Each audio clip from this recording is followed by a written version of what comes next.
یہ ہے پاکستانی گمنام،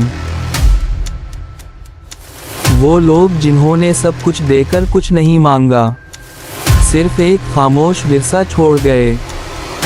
آئیے ان کی کہانی سنیں، ان کے نقوش خاموشی کو لفظوں میں ڈھالیں، تاکہ کل کا مورخ یہ نہ کہے کہ ہم نے اپنے گمنام ہیروز کو بھلا دیا۔ پیش ہے گمنام کی سنسنی خیز داستان۔ سیکیورٹی غیر معمولی حد تک سخت کر دی گئی تھی۔ ڈینیل نے تو کوئی خاص اطلاع نہیں دی تھی، مگر بیس کمانڈر کو شک تھا کہ دال میں کچھ کالا ضرور ہے۔ اسی لیے اس نے فوراً پیٹرولنگ بڑھا دی اور تمام مشینری بھی اسی مقصد کے لیے لگا دی۔ وہ اس وقت مانیٹرز کے سامنے کھڑا بڑی گہری نظروں سے اسکرینوں کو گھور رہا تھا، جیسے کسی پوشیدہ سراغ کو کھوجنے کی کوشش کر رہا ہو۔ اسکرین کو زوم کرو، دیکھو یہ کیا ہے۔ اچانک اس نے ایک اسکرین پر نظریں جماتے ہوئے پاس کھڑے اہلکار کو حکم دیا۔ فوراً ہی اہلکار نے زوم کر کے وہاں موجود تھرمل سینسرز کا رزلٹ نمایاں کر دیا۔ بیس کمانڈر کے تیور سخت ہو گئے۔ یہ کیا ہے اور اس علاقے میں کیا کر رہا ہے؟ فوراً پتہ لگاؤ۔ اس کے حکم پر اہلکار نے وائرلیس اٹھا کر گارڈز کو اطلاع دی۔ کچھ لمحے بعد جواب ملا، بوس، ہم ابھی اسی ایریے سے گزر کر آئے ہیں۔ طوفان کی شدت بہت زیادہ ہے، ہم فائنل لائن تک جا کر دیکھ چکے ہیں۔ اب وہاں جانا تقریباً ناممکن ہے کیونکہ باہر شدید طوفان برپا ہے۔ تھرمل سینسرز نے موومنٹ پکڑی ہے، کچھ بھی ہو جائے انہیں کہو کہ جا کر چیک کریں۔ یہ بیس کمانڈر کا حکم ہے، وہ گسیلے تیوروں سے بولا تو اہلکار نے گھبرا کر وائرلیس پر ہدایات پہنچا دیں۔ لاچار گارڈز کی ٹیم کو خراب موسم میں دوبارہ نکلنا پڑا۔ بیس کمانڈر بڑبڑایا، اوپر سے احکامات بہت سخت ہیں، اگر کوئی بھول چوک ہوئی تو جواب مجھے دینا پڑے گا اور یہ میں کسی صورت برداشت نہیں کر سکتا۔ اہلکار خاموشی سے سر ہلا کر رہ گیا۔ تھوڑی ہی دیر بعد وائرلیس پر شور بلند ہوا۔ گارڈز لوکیشن کنفرم کر رہے تھے۔ اہلکار نے پن پوائنٹ لوکیشن فراہم کی تو دوسری طرف کچھ لمحوں کے لیے خاموشی چھا گئی۔ پھر اچانک دوبارہ آواز گونجی، سر، یہاں تو صرف برفانی ریچھ پھر رہے ہیں اور کچھ بھی نہیں ہے۔ یہ سنتے ہی بیس کمانڈر کی رکی ہوئی سانس بحال ہو گئی۔ اس نے واپسی کی اجازت دی اور کنٹرول روم سے نکل کر اپنے کمرے میں چلا آیا۔ وہ بڑبڑاتا ہوا بولا، پتہ نہیں انہیں کیا ہو گیا ہے، یہ کوئی ایسی جگہ نہیں کہ جہاں کوئی یوں منہ اٹھا کر چلا آئے۔ پہلی بات تو یہ کہ اتنے شدید موسم کا مقابلہ کرنا ناممکن ہے، اور اگر کوئی پاگل یہاں آ بھی جائے تو اتنی بڑی ملٹری بیس میں موت کو دعوت دینے کا شوق کسے ہوگا؟ یہ کہتے ہوئے اس نے اپنے لیے کافی تیار کر لی۔ ایسے موسم میں کافی کے بغیر جینا بالکل ایسے ہی تھا جیسے مچھلی پانی کے بغیر تڑپتی ہے۔ یہ پہلا موقع تھا جب اس نے ڈینیل کے چہرے پر گھبراہٹ کے آثار محسوس کیے تھے، ورنہ وہ ہمیشہ ہر حالت میں پرسکون رہتا تھا۔ لیکن آخر ایسا کون ہو سکتا ہے جس سے ڈینیل جیسا آدمی خوفزدہ ہو بیٹھا ہے، اور وہ بھی اتنے خراب موسم میں ہیلی کاپٹر پر ہنگامی طور پر پہنچ کر فوراً احکامات جاری کرے۔ یقیناً کوئی نہ کوئی خطرہ ایسا موجود ہے جس نے ان یہودیوں کا جینا دوبھر کر رکھا ہے۔ بیس کمانڈر نے کافی کی چسکی لی اور سوچ میں ڈوب گیا۔ وہ خود یہودی نہیں تھا اور یہ بیس بھی یہودیوں کی ملکیت نہیں تھی۔ یہ نیٹو کی مشترکہ تنصیب تھی، مگر کنٹرول بہرحال یہودیوں کے ہاتھ میں تھا اور احکامات بھی وہی دیتے تھے۔ جتنا وہ سوچتا جا رہا تھا، ماتھے پر شکنوں کا جال پھیلتا جا رہا تھا۔ بالآخر اس نے سر جھٹکتے ہوئے اپنی سوچوں کو پرے پھینکا اور ٹیبل پر رکھی فائل کھول کر اس کے مطالعے میں مصروف ہو گیا۔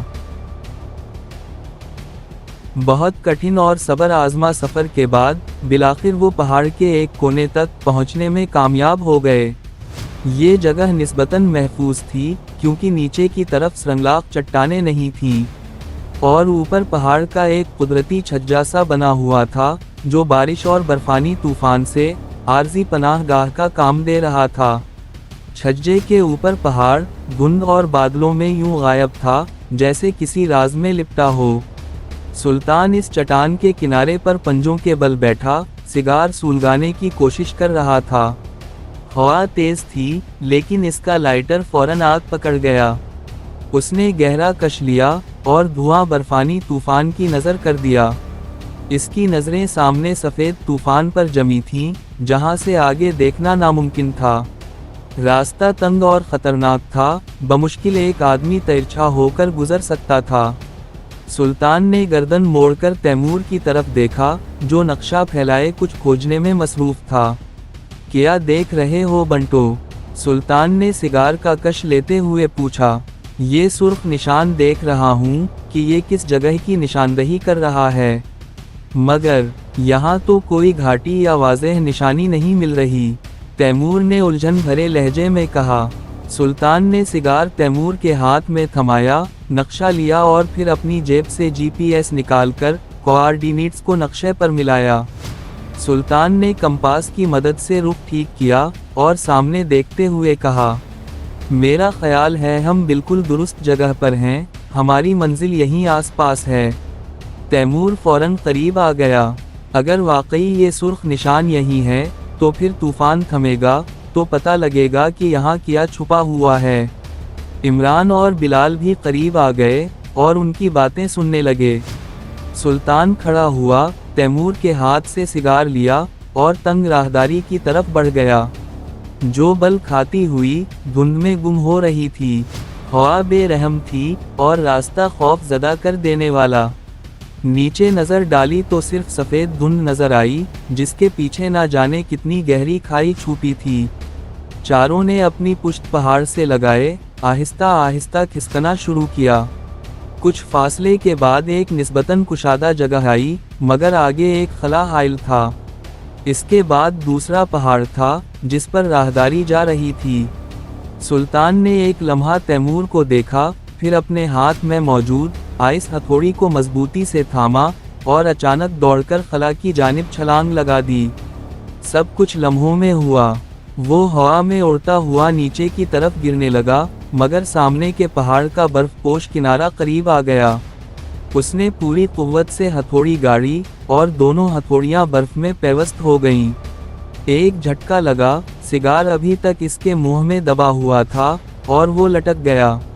नीचे झांका तो ना खत्म होने वाली गहरी खाई और संगलाक चट्टानें दिखाई दीं।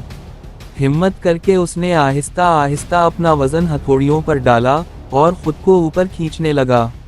कुछ ही देर बाद वो दूसरी तरफ मौजूद था। तैमूर ने ये मंजर देखकर सीने पर हाथ मारा और पीछे हटकर दौड़ लगाई। सुल्तान को अंदाज़ा हो गया था कि तैमूर की रफ्तार कुछ कम है, मगर तब तक देर हो चुकी थी। तैमूर ने छलांग लगाई, मगर बर्फ तक पूरी तरह ना पहुंच पाया। सिर्फ एक हथौड़ी बर्फ में धंस सकी और वो भी निकल गई।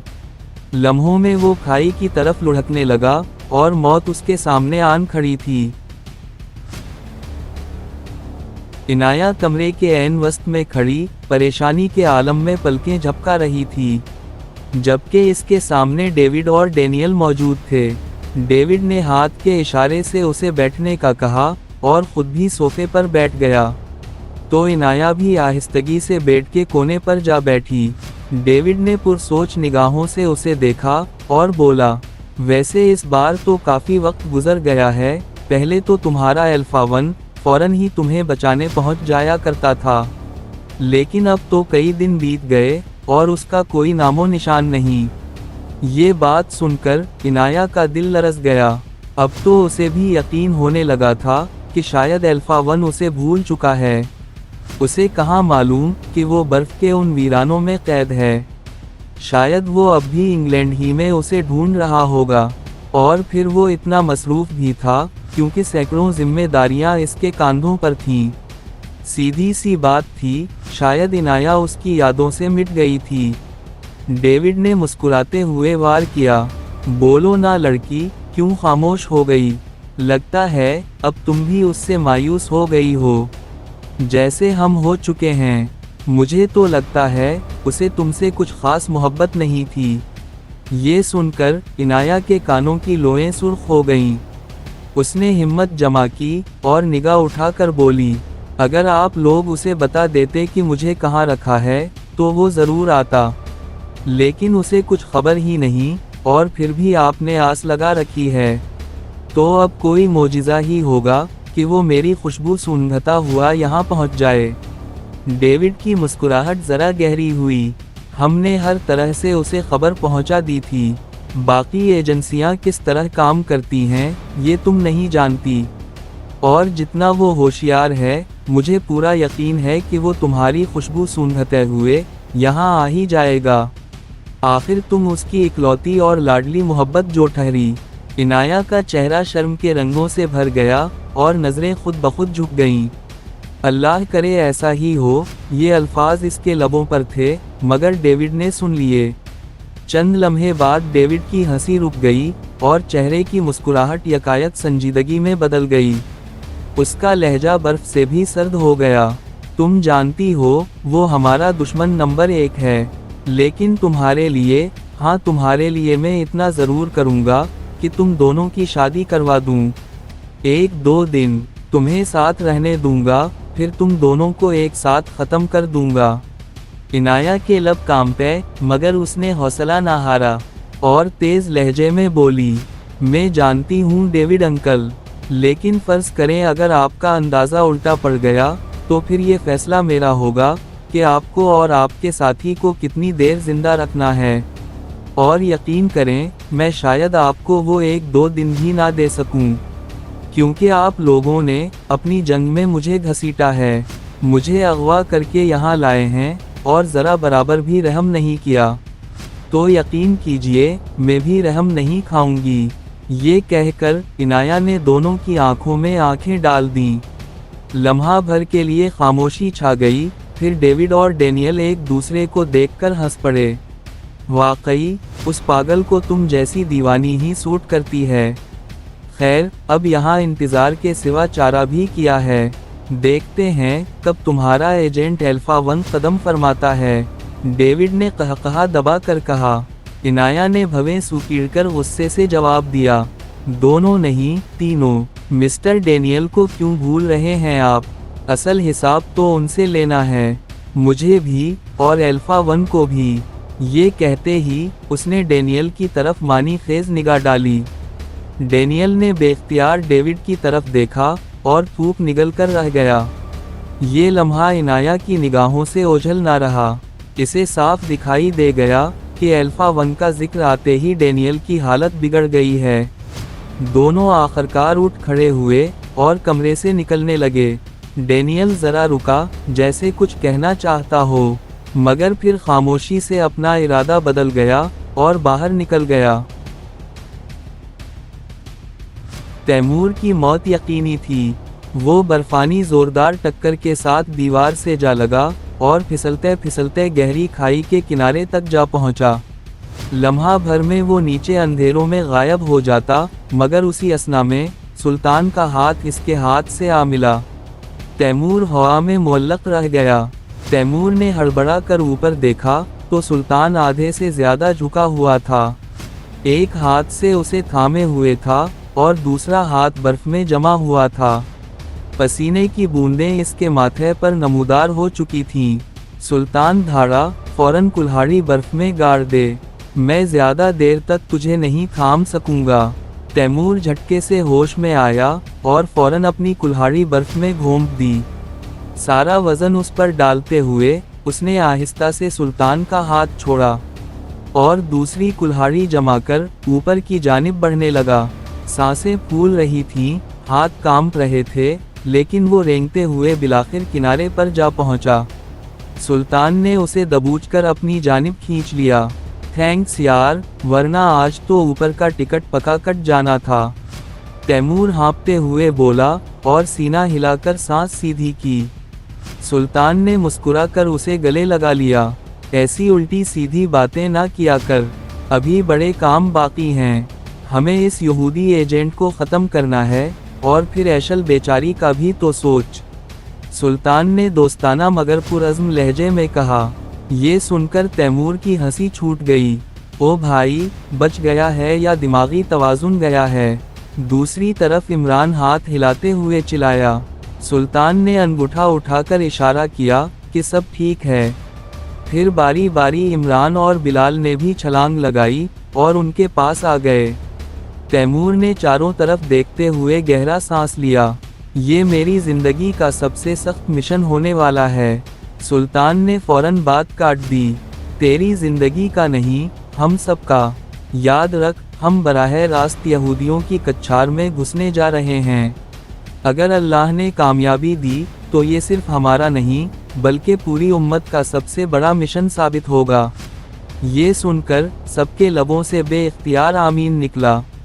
रास्ता आगे कुछ हमवार था और वो तेजी से ऊपर की तरफ बढ़ने लगे। एक मोड़ पर पहुंचकर सुल्तान ने हाथ के इशारे से सबको लेट जाने को कहा और अपनी दूरबीन आंखों से लगा ली। चंद लम्हों बाद हल्की सी सीटी बजाई और गहरी सांस ली। क्या हुआ सुल्तान, क्या देख लिया? तैमूर ने बेचैनी से पूछा। ये लो खुद देख लो, ये कहकर सुल्तान ने दूरबीन आगे बढ़ा दी। तैमूर ने दूरबीन आंखों से लगाई और बड़बड़ाया, आ बेल मुझे मार, ये तो फौजी बैस लगता है। ये कहानी आपको कैसे लगी? अच्छी लगी तो वीडियो को लाइक और चैनल को सब्सक्राइब करें और बेल आइकन भी दबा दें ताकि नई वीडियोस आप तक फौरन पहुंचें। मिलते हैं अगली वीडियो में, तब तक के लिए हमें दें इजाज़त। अल्लाह हाफिज़।